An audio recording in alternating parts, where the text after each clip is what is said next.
Hello, just a quick review on this Glen Burton machine gun guitar.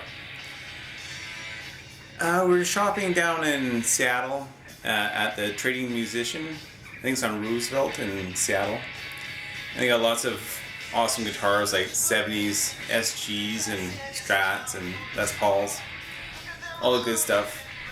And my son spotted this one and he just had to have it, so he wouldn't let go of it. We had to get a bass amp and he just couldn't hold on to this one, really wanted it bad, so ended up getting it. It's fairly low cost and stuff, so not too bad.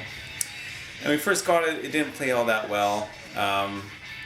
Had pickups in it. This is the original one here, one of the original ones.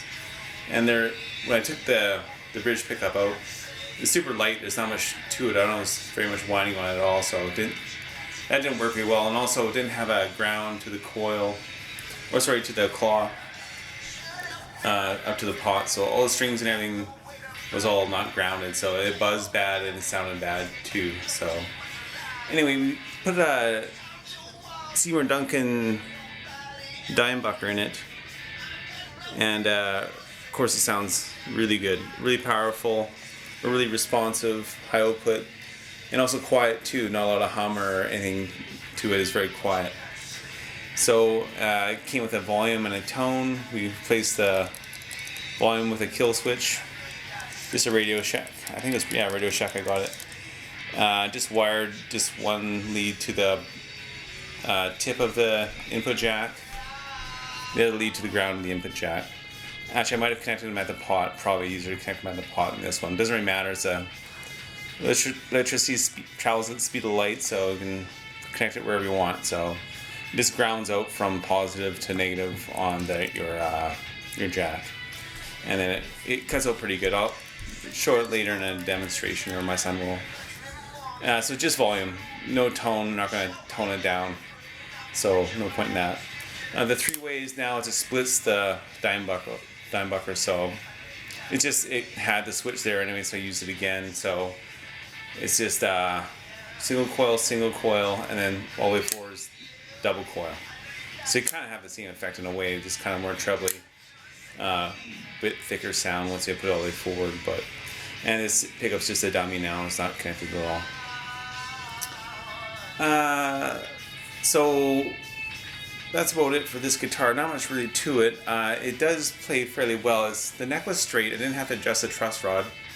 It does appear to have a truss rod in it. There's no cover, but it's way down there. I don't know if you'll be able to see it or not, but it's fairly straight. I just checked the frets. They are fairly level, and there's no sharp fret ends or anything like that.